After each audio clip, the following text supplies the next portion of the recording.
नमस्कार विद्यार्थी मित्रांनो, यशोदीप अकॅडमीच्या यूट्यूब चॅनलवर तुम्हा सर्वांचं मी पुन्हा एकदा मनपूर्वक स्वागत करतो। बघा, काल 5 एप्रिल 2026ला राज्यसेवा मुख्य परीक्षा 2025 डिस्क्रिप्टिव्ह पॅटर्नचा कंपल्सरी इंग्लिश लँग्वेजचा पेपर झाला। ठीक आहे, मग तो पेपर बघा, तो पेपर आपण ॲनालिसिस करण्याचा प्रयत्न करूया। क्लिअर? मग तो पेपर बघा, जर पेपर जर पाहिला तर तो पेपर खास करून जर आपण तो पेपर क्वालिफाईंग नेचरचा असतो। बघा, क्वालिफाईंग नेचर म्हणजे 300 मार्काचा पेपर आहे, 300 मार्काचा पेपर आणि त्यापैकी आपल्याला 75 मार्क पाहिजे क्वालिफाईंग पेपर असल्यामुळे जोपर्यंत आपण ह्या कंपल्सरी लँग्वेज पेपर म्हणजे मराठी लँग्वेजचा पेपर असेल आणि इंग्लिश लँग्वेजचा पेपर असेल त्याच्यामध्ये 75 मार्क्स आपण मिळवत नाही तोपर्यंत आपले इतर जीएसचे पेपर चेक केले जात नाही, तपासले जात नाही। त्याच्यामुळे इथे मिनिमम 75 मार्क्स बरोबर 25% एवढे मार्क्स आपल्याला आणणे अत्यंत आवश्यक असते। ठीक आहे, हा पेपर जो आहे बघा, याचा जर पाहिला तर पेपर हा खूप सोप्या लेवलचा होता। ठीक आहे, आणि एक्झॅक्टली UPSC जो पॅटर्न फॉलो करते त्याच पॅटर्नवर आधारित हा पेपर विचारलेला आहे। ठीक आहे, मग ते प्रश्न पाहू आपण। क्लिअर? बघा, प्रश्न आहे बघा, पहिला प्रश्न विचारला आपल्याला क्वेश्चन नंबर 1 आणि याच्यामध्ये काय सिंपल तर एक एसे लिहायचा होता, एसे विचारला आपल्याला। ठीक आहे, एसे लिहायचा होता 600 वर्ड्समध्ये, 600 शब्दामध्ये एसे विचारला होता। मग ते एसे कोणते कोणते बघा, तर पहिला एसे आहे should education be made free, एज्युकेशनवर पहिला एसे दिसतो आपल्याला। दुसरा एसे जर पाहिला, दुसरा आपल्याला एन्व्हायरमेंटल इफेक्ट्स ऑन अर्बनायझेशनवर आपल्याला म्हणजे एसे दिसतो आपल्याला, हा पर्यावरणाचा एसे आहे। तिसरा बघा, हा फिलॉसॉफिकल एसे आहे। ठीक आहे, काय म्हटलं आहे, if I could become a scientist, बरोबर, मी वैज्ञानिक झालो तर, फिलॉसॉफिकल एसे दिसतो आपल्याला। आणि चौथा जो एसे आहे the ethical use of internet. ठीक आहे, असे 4 प्रकारचे एसे होते आणि कोणत्याही एका टॉपिकवर आपल्याला 600 शब्दामध्ये एसे लिहायचा होता। हा पहिला प्रश्न। आपण हा प्रश्न इथे सोडवणार नाही, आपण खास करून आजच्या ह्या भागामध्ये बघा फक्त आपण जो ग्रॅमॅटिकल आणि वोकॅबचं जे सेक्शन आहे त्याच सेक्शनचा आपण ॲनालिसिस करण्याचा प्रयत्न करा, कारण हे लिहावं लागेल। ठीक आहे, आणि पुढचा प्रश्न होता बघा, क्वेश्चन नंबर 2। क्वेश्चन नंबर 2 मध्ये काय म्हटलं आहे, तर कन्साइज लँग्वेजमध्ये हा पूर्ण पॅसेज दिलेला होता आणि याच्यावर क्वेश्चन आहेत, मग ते क्वेश्चन सुद्धा लिहायचे होते। ठीक आहे, मग हा प्रश्न सुद्धा आपण इथे पाहणार नाही। क्लिअर? बघा, हे प्रश्न आहेत त्याच्यावर आलेले। आणि त्यानंतर बघा, हा एक पॅसेज आलेला आहे आणि या पॅसेजमध्ये काय म्हटलं आहे, 1/3 करायचं, 1/3। ठीक आहे, ह्या पॅसेज प्रेसे रायटिंगवर प्रश्न होता बघा, प्रेसे रायटिंगवर, आणि 1/3 करायचा होता हा प्रश्न। हा 75 मार्काचा प्रश्न आहे। त्यानंतर बघा, हा पॅसेज आहे आपल्याला दिलेला। आणि हे आता बघा क्वेश्चन नंबर 4। ठीक आहे, इथून ते ग्रॅमॅटिकल पार्ट सुरू होतो। क्वेश्चन नंबर 4 मध्ये काय म्हटलं आहे, सिंपल इन्स्ट्रक्शन दिलेली आहे, rewrite the following sentences that after making necessary corrections do not make unnecessary corrections in the original sentence. हे दुसरं तिसरं काहीच नाही तर स्पॉट द एररचे प्रश्न आहेत, स्पॉट द एररचे प्रश्न आहेत। आणि हे सोपे प्रश्न असतात, 10 क्वेश्चन आहे आणि त्याला प्रत्येकी 1 मार्क दिलेला असतो। बघा इथे जर प्रॉपर जर आपण क्वेश्चन पाहिले तर एवढा भाग सध्या आपली जी बॅच चालू आहे बघा, हे सगळे प्रश्न जवळपास आपल्या बॅचमध्ये सगळे प्रश्न सुटतात आणि पूर्ण नोट्स जर आपण विचार केला तर आरामात तुम्हाला, ठीक आहे, म्हणजे 75 पेक्षा जास्त काय म्हणजे जवळपास 100 पेक्षा तुम्ही जास्त आरामात ते करू शकता, म्हणजे जास्त अभ्यास न करता सुद्धा फक्त जर नोट्स जरी केले असेल। आणि 100% हे जेव्हा लेक्चर तुम्ही पाहत असाल ना तेव्हा तुम्ही आपली नोट्स बघा, त्या नोट्समध्ये लिहून दिल्या प्रत्येक वाक्य, प्रत्येक रूल हा नियम लिहून दिलेला आहे। पहिला प्रश्न विचारला बघा, पहिला प्रश्न याच्यामध्ये काय, the book and the pen is lying on the table since yesterday. ठीक आहे, मग इथे बघा या वाक्याचा जर सेन्स पाहिला तर इथे कीवर्ड दिसतो आपल्याला सेन्स, कीवर्ड जर सिन्स असेल, ठीक आहे, आणि इथं काय यस्टरडे बरोबर, आणि इथे बघा इज लाईंग दिसतो, इज लाईंग इथे चालणार नाही। हे वाक्य बघा, हे वाक्य आहे पास्ट परफेक्ट कंटिन्युअस टेन्सचं वाक्य आहे, मग इथे इज लाईंग चालणार नाही, फक्त कंटिन्युअस टेन्स चालणार नाही। ते इथे काय पाहिजे माहिती आहे का, तर the book and the pen has been lying पाहिजे। बघा इथे हॅज बीन लाईंग पाहिजे, हॅज बीन लाईंग, तेव्हा हे वाक्य करेक्ट असेल। क्लिअर? मग करेक्ट वाक्य काय याचं, the book and the pen has been lying on the table since yesterday, कालपासून ते पुस्तक आणि पेन टेबलवर ठेवलेलं होतं बरोबर, क्रिया ही सध्याही सुरू आहे। त्यानंतर दुसरा क्वेश्चन इथे बघा, she don't likes to go for evening walks. आता बघा इथे शी हा सब्जेक्ट आहे, ठीक आहे, सब्जेक्ट शी असेल तर तिथे डोंट कधीच येत नाही, मग तिथे काय येतो आपल्याला डझंट पाहिजे, डझंट, तिथे आपल्याला डझंट पाहिजे, डझंट, शी डझंट। आता इथे बघा ES लागलाय, लाईकला ES आहे, आता इथे लक्षात घ्या इथे डज मध्ये ES असल्यामुळे इथे S लागणार नाही, म्हणजे सिंपल काय, she doesn't like to go for evening walk, हे याचं करेक्ट उत्तर असेल। त्यानंतर तिसरा क्वेश्चन आहे a bouquet of flowers were gifted to the leader. ठीक आहे, हा जो नाऊन आहे बघा बुके ऑफ फ्लॉवर्स हा कलेक्टिव्ह नाऊन आहे, कलेक्टिव्ह नाऊन आहे आणि कलेक्टिव्ह नाऊन नंतर नेहमी सिंग्युलर वर्ब येतो. ठीक आहे, हा नियम आहे. मग बुके ऑफ फ्लॉवर्स नंतर इथे वेअर वापरला आहे, वेअर नाही पाहिजे इथे, काय पाहिजे सिंपल इथे वॉच पाहिजे, वॉच, तेव्हा हे वाक्य करेक्ट असेल. ठीक आहे, त्यानंतर क्वेश्चन नंबर 4 मध्ये John is studying Marathi since 5 years. तो 5 वर्षापासून मराठी शिकत आहे. मग इथे लक्षात घ्या सिन्स हा कीवर्ड आहे. सेम पहिला जो प्रश्न विचारला बघा सिन्स इथे सुद्धा वापरला आहे, इथे सुद्धा वापरला आहे, म्हणजे एकाच टेन्सवर इथे 2 क्वेश्चन आहे. हा टेन्स सुद्धा पास्ट परफेक्ट कंटिन्युअस टेन्सचा पाहिजे आपल्याला, सॉरी हा सुद्धा टेन्स बघा प्रेझेंट परफेक्ट कंटिन्युअस टेन्सचा पाहिजे. ठीक आहे, मग इथे काय इज स्टडिंग चालणार का, इज स्टडिंग नाही चालणार. मग इथे काय पाहिजे सिंपल जॉन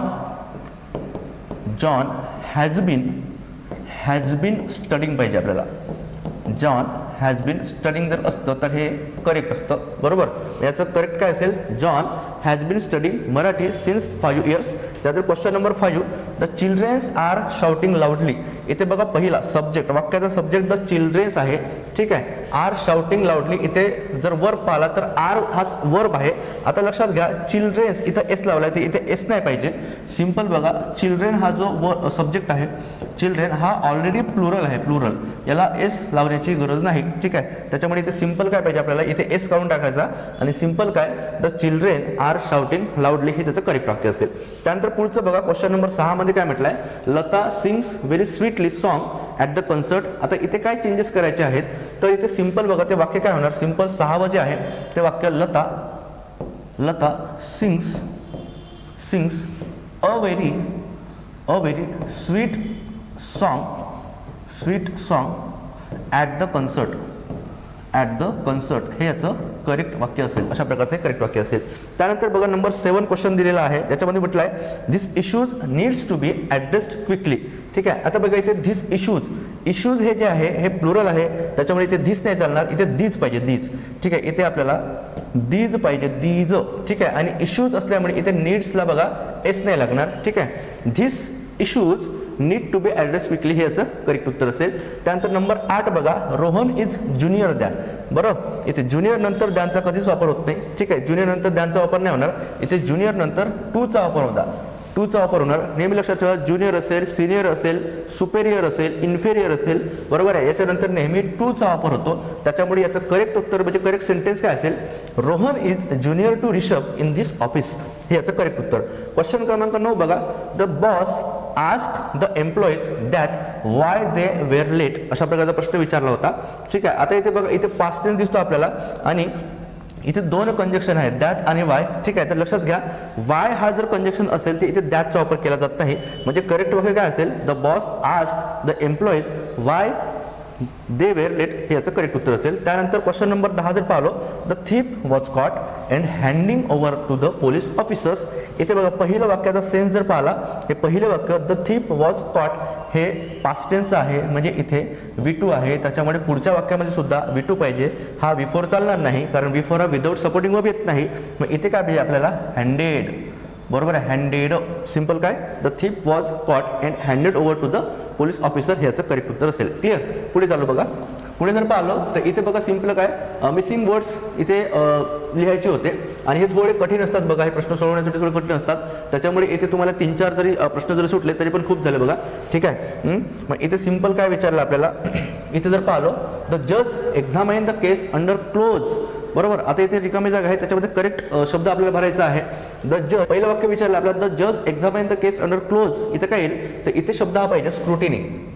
इथं स्क्रुटिनी हा शब्द पाहिजे, स्क्रुटिनी बिफोर गिव्हिंग हर वर्डिक्ट. ठीक आहे, हे पहिलं वाक्य असेल. दुसरं आहे Hema showed great courage in the face of. मग इथे काय इथं डेंजर असायला पाहिजे, danger in the face of danger and never gave up. ठीक आहे, हे वाक्य असेल. Number 3 Indian soldiers fought with great. बरोबर आहे, आता काय इंडियन सोल्जर म्हणजे भारतीय सैनिक हे पराक्रमी किंवा साहसी किंवा काय म्हणतो शौर्याने लढले. मग इथे करेक्ट वाक्य करेक्ट वर्ड काय असेल व्हॅलोर. ठीक आहे, व्हॅलोर. हे गोष्ट लक्षात घ्या. त्यानंतर नंबर 4 बघा the doctor advise the patient not to eat. मग इथे काय काय शब्द चालतील इथे अनहेल्दी चालेल, अनहेल्दी सुद्धा चालेल. ठीक आहे, इथे स्पायसी सुद्धा चालेल, स्पायसी सुद्धा चालेल, इथे ऑइली सुद्धा चालेल, इथे जंक फूड सुद्धा चालेल. कोणताही शब्द इथे जर भराल तरी हे वाक्य करेक्ट असेल. ठीक आहे. अनहेल्दी, स्पायसी, त्यानंतर ऑइली, जंक फूड इथे कोणतेही चालेल. ठीक आहे. त्यानंतर नंबर 5 बघा, the jury took the final decision किंवा वर्डिक्ट, इथे 2 शब्द आपल्याला चालतील इथे. आफ्टर अवर्स ऑफ डिस्कशन, मग इथे वर्डिक्ट सुद्धा चालेल, वर्डिक्ट सुद्धा चालेल किंवा इथे डिसिजन सुद्धा हा शब्द चालेल मिसिंग वर्डमध्ये. क्लिअर आहे. त्यानंतर क्वेश्चन नंबर 4 बघा. 4 मध्ये काय म्हटलं, द बस लिव्ह, बरोबर, लिव्ह हा वर्ब आहे, before we reach the station. ठीक आहे. मग हे जे वाक्य आहे, बरोबर आहे, हे जे वाक्य आहे हे पास्ट परफेक्टचं वाक्य आहे. मग इथे काय सिंपल काय पाहिजे आपल्याला, सिंपल इथे बघा, the bus had left, the bus had left before we reach the station, हे याचं करेक्ट उत्तर असेल. इथे बघा क्वेश्चन नंबर मध्ये काय म्हटलं, तर बॉईज रिकामी जागा मेक दिलेला आहे, अ lot of noise Wien the teacher entered. हे वाक्य जर पाहाल, हे वाक्य आहे बघा, सिंपल पास्ट टेन्सचं वाक्य आहे. एंटर्ड V2 दिसतो आपल्याला. मग त्याच्या आधीचं वाक्य बघा, 2 वाक्य जे लागोपाठ घडतात. ठीक आहे. मग एक वाक्य लिहितो आपण सिंपल पास्ट टेन्समध्ये आणि दुसरं पाहिजे आपल्याला पास्ट कंटिन्युअसमध्ये. मग इथे सिंपल काय लिहावं लागेल, तर the boys were making a lot of noise when the teacher enter, हे याचं करेक्ट उत्तर असेल. त्यानंतर बघा तिसरं आहे, the chief minister and his cabinet रिकामी जागा discuss the new policy now. सध्याच्या घडीला जे प्रश्न विचारत आहे किंवा सध्याच्या क्रिया सध्या चालू आहे, म्हणून इथे काय पाहिजे, the chief minister and his cabinets are discussing, इथे आर डिस्कसिंग पाहिजे, आर डिस्कसिंग. ठीक आहे. प्रेझेंट कंटिन्युअस टेन्स पाहिजे आपल्याला. ठीक आहे. त्यानंतर क्वेश्चन नंबर 4 मध्ये काय, आय विश आय न्यू, इथे न्यू पाहिजे, न्यू KNEW, V2 पाहिजे, V2, बरोबर. त्याचं कारण हे मूळवरचा प्रश्न आहे बघा, सबजंक्टिव्ह मूळवरचा हा प्रश्न आहे. ठीक आहे. क्वेश्चन नंबर 5 जर, त्यानंतर क्वेश्चन नंबर 5 जर पाहिलं बघा, राहुल रिकाम्या जागा not finish his assignment eight, हे जर वाक्य बघा, अजून ते असाइनमेंट कंप्लीट केलेलं नाही असा त्याचा अर्थ होतो. मग हे वाक्य जर पाहिलं तर हे प्रेझेंट परफेक्ट टेन्सचं वाक्य आहे. म्हणून इथे काय पाहिजे, Rahul has not finished his assignment eight, असं वाक्य हे पाहिजे. ठीक आहे. त्यानंतर क्वेश्चन नंबर 4 जर पाहिलं, इथे अँटोनिम्स विचारलेले आहेत, विरुद्धार्थी शब्द विचारलेले आहेत. ठीक आहे. मग हा जो शब्द आहे बेनोव्हॅलेंट, ठीक आहे, याचा अर्थ काय होतो, याचा अर्थ होतो बघा परोपकारी. याचा जर अर्थ पाहिला, याचा अर्थ होतो परोपकारी. ठीक आहे. हे सातर मेलोव्हॅलेंट किंवा याला क्रुएल सुद्धा म्हणतात, क्रुएल. मग हा जो आहे बघा, बेनोव्हॅलेंटचा अर्थ परोपकारी किंवा उदार मनाचा. ठीक आहे. कॅन्डिडचा अर्थ काय होतो, कॅन्डिड म्हणजे बघा दिलखुलास, एकदम मोकळ्या मनाचा, बरोबर. मग त्याचा विरुद्धार्थी शब्द काय करता येईल इथे, तर विरुद्धार्थी शब्द जर इथे लिहायचा असेल तर इथे आपल्याला सिंपल लिहिता येईल काय, तर सिक्रेटिव्ह सुद्धा इथे चालेल, सिक्रेटिव्ह. ठीक आहे. फ्रॅजिल म्हणजे खूप नाजूक, याचं काय, स्ट्रॉंग इथे लिहिता येईल, स्ट्रॉंग. ठीक आहे. इग्नोरंट म्हणजे काय, इग्नोरंट म्हणजे अज्ञानी. मग त्याच्या विरुद्धार्थी शब्द काय असेल, नॉलेजेबल चालेल इथे. क्लिअर आहे. किंवा इंटेलिजंट चालेल. ऑप्टिमिस्टिक म्हणजे आशावादी, त्याचा विरुद्धार्थी शब्द होतो निराशावादी किंवा पेसिमिस्टिक. क्लिअर आहे. तर हे आपल्याला अँटोनिम्स हा सगळे PYQ आहेत. हे प्रश्न खूप सोपे प्रश्न विचारलेले होते. ठीक आहे. त्यानंतर पुढे चालू बघा, हे जर प्रश्न पाहिले, rewrite the following sentence as directed without changing the meaning, बरोबर. आपल्याला इन्स्ट्रक्शन दिलेले आहेत, त्याप्रकारे हे वाक्य चेंजेस करायचे आहेत. मग पहिलं जर वाक्य पाहिलं बघा, इथे म्हटलं आहे combine into single sentence using अल्दोचा वापर करून ते वाक्य लिहायचं पुरत एकदा. ठीक आहे. मग पहिलं वाक्य बघा काय, Joseph is rich, Joseph is not happy. ठीक आहे. मग इथे काय होणार, करेक्ट वाक्य काय होणार, तर अल्दो जोसेफ इज रिच, बरोबर. आता इथे जोसेफ डबल लिहिलो बघा आपण, he is not happy, he is not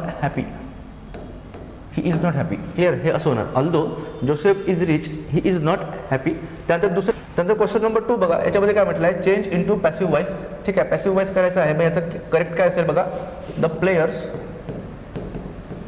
players were praised by the captain for their brilliant performance, याचं करेक्ट असेल. ठीक आहे. त्यानंतर बघा, the father told his son that honesty is the best policy, direct स्पीचमध्ये लिहायचं आहे.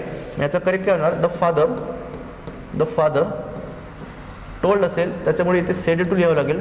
The father said to his सन,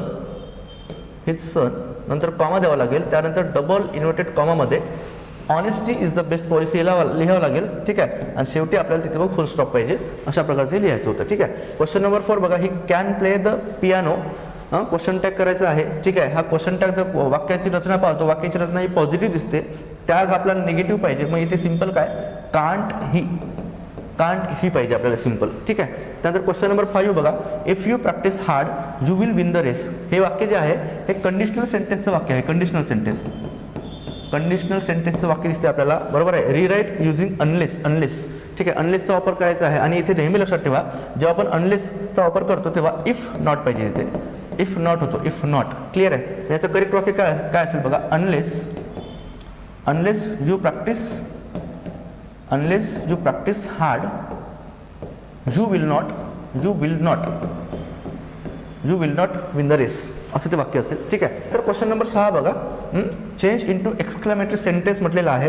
इथे सिंपल काय ना, दिसच्या ठिकाणी काय लिहायचे इथे बघा, what a wonderful news this is,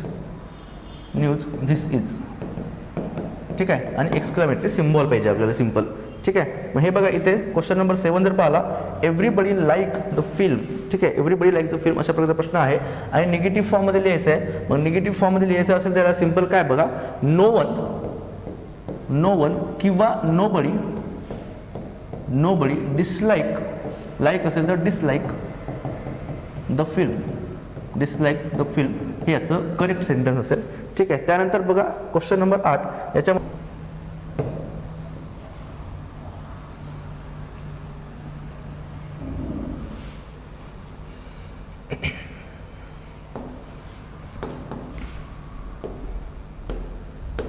बघा इथे सिम्पली तो म्हटलं, this tree is the largest in the garden. This tree larger than any other tree in the garden, हे याचं करेक्ट उत्तर असेल, ठीक आहे.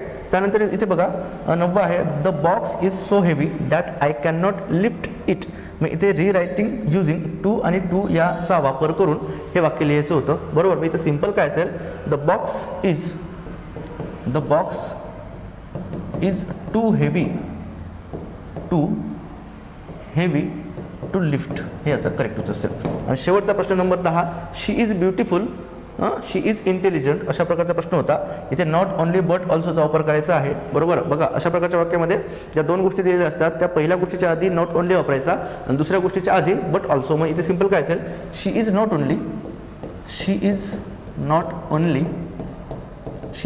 ओनली ब्युटिफुल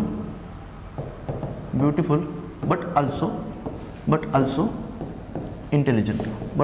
इंटेलिजंट अशा प्रकारचे वाक्य पाहिजे, ठीक आहे. तर हे प्रश्न होते बघा, 10 प्रश्न आपल्याला विचारले होते, ठीक आहे. त्यानंतर पुढे आता बघा हे जे प्रश्न आहे, ठीक आहे, याच्यामध्ये काय विचारलं आहे, use the following words to make sentences that bring out their meaning clearly, do not change the form of the words, no mark will be given for vague and ambiguous sentences, ठीक आहे. याचे अर्थ पाहू बघा. तर ॲसेंटचा अर्थ काय येतो, ॲसेंट म्हणजे संमती देणे, ऑफिशियल ॲग्रीमेंट, बरोबर आहे. ब्रीच म्हणजे काय, तर ब्रीच म्हणजे लक्षात घ्या उल्लंघन करणे किंवा याला आपण व्हायलेशन सुद्धा म्हणू शकतो, व्हायलेशन, ठीक आहे. याचे तो आपल्याला अर्थ तरी माहीत पाहिजे ते वाक्य तयार करताना, ठीक आहे. लिटररी म्हणजे काय, साहित्यिक व्यक्ती किंवा त्याला आर्टिस्टिक असं सुद्धा म्हणतात, आर्टिस्टिक व्यक्ती. मॉनिटर म्हणजे काय, मॉनिटर म्हणजे एखादी गोष्टकडे आपण काय म्हणतो, बारकाईने पाहणे, बारकाईने लक्ष देणे, ठीक आहे. मॉनिटरचा असा अर्थ होतो. प्रिन्सिपल म्हणजे तत्व, ठीक आहे. अजून एक प्रिन्सिपल हा शब्द असतो, प्रिन्सिपल, बरोबर. PAL असेल तर ते मुख्याध्यापक असतो, याला मुख्याध्यापक असं म्हणतात, ठीक आहे. तर हे शब्द होते बघा, हे तुम्हाला माहित आहे, ठीक आहे. पुढे जाऊ. आता बघा इथे choose the appropriate words to fill in the blanks, ठीक आहे. मग इथे बघा हे होमोफोन्स आहेत, बरोबर आहे. म्हणजे सेम काय म्हणतो, सेम प्रोनाऊन्सिएशन आहेत, परंतु याच्यामध्ये काय म्हणतो आपण शब्दाचं म्हणजे काय, स्पेलिंग बघा, स्पेलिंग फरक असते. मग इथे काय, रोहन मेड अ रिकामे जागा रिमार्क्स दॅट ऑफेंडेड सीमा, इथे कोर्स दिला आणि कोर्स, हा कोर्स आहे, हा कोर्स, बरोबर. हा कोर्स काही इथे येणार नाही. याचं करेक्ट उत्तर काय, इथे फक्त इथे बघा हे कोर्स असतो, कोर्स, ठीक आहे. त्यानंतर क्वेश्चन नंबर 2 मध्ये the speaker speech was full of रिकामे जागा फॉर द ऑर्गनायझेशन, ठीक आहे. The speaker speech was full of रिकामे जागा फॉर द ऑर्गनायझर्स. आता बघा प्रेज म्हणजे प्रार्थना करणे, बरोबर. आणि प्रेज म्हणजे काय, कौतुक करणे, कौतुक. मग इथे कोणता प्रेज येणार, हा येणार बघा, प्रेज. ठीक आहे. त्यानंतर नंबर 3 बघा, द आर्किओलॉजिस्ट ट्राय टू रिकाम्या जागा the ruins of the old fort. एक्सचेकरचा अर्थ काय होतो, एक्सचेकर म्हणजे काय, तर ते बघा तिजोरी असते, तिजोरी, ज्याला आपण एक्सचेकर असं म्हणतो. आणि एक्सक्यूट म्हणजे काय, उत्खनन करणे, उत्खनन करणे. मराठी अर्थ आपल्याला माहीत पाहिजे, तेव्हा ते वाक्य थोडेसे आपल्याला कळतात. ठीक आहे. Number 4 the government built a dam to control the, बरोबर, रिव्हर. बघा आता रिव्हरचा काय, फ्लो असतो का फ्ला असतो, फ्ला म्हणजे सदोष, बरोबर आहे, सदोष ज्याच्यामध्ये दोष असतात त्याला फ्ला म्हणतो आपण. आणि फ्लो, नदीचा हा फ्लो असतो, नदीचा प्रवाह असतो, मग इथे काय असेल, फ्लो. इथे करेक्ट वर्ड हा फ्लो असेल. ठीक आहे. नंबर 5 बघा काय म्हटलंय, रॉकी शो ग्रेट रिकाम्या जागा during the scuffle with the thieves. मग इथे बघा व्हॅलर आणि व्हॅलोर आहे. ठीक आहे. तिथे करेक्ट काय असेल, शौर्याने, पराक्रमाने तो लढला. मग इथे करेक्ट शब्द असेल व्हॅलोर. क्लिअर आहे. तर हे अशा प्रकारचे प्रश्न आहेत. आणि मग हे जे प्रश्न दिले बघा, क्वेश्चन नंबर 5 मध्ये इडियम आणि फ्रेजेस दिलेले आहेत. आणि हे जर इडियम आणि फ्रेजेस जर तुम्ही जर चांगल्या प्रकारे पाहाल तर सिंपल बघा, हे सगळेच्या सगळे PYQ होते, PYQ as it is PYQ आहेत. PYQचा चांगला अभ्यास असेल तर याचे तुम्हाला प्रश्न किंवा ते इडियम आणि फ्रेजेस तुम्हाला कळले असतील. ठीक आहे. तर हे जे पेपर आहे बघा, हा पेपर ज्या मुलांचा कंबाईन ग्रुप बी मुख्य परीक्षा आणि ग्रुप सी यांची मुख्य परीक्षा असेल त्यांनी नक्की हे पेपर ॲनालिसिस बघावं, बरोबर. आणि अशा प्रकारचे प्रश्न विचारले जात आहेत ते तुम्हाला कळायला पाहिजेत. आशा करतो तुम्हाला हे ॲनालिसिस किंवा हे जे लेक्चर्स आहे हे आवडलं असेल, बरोबर आहे. भेटूया पुढच्या लेक्चरमध्ये. थँक्यू.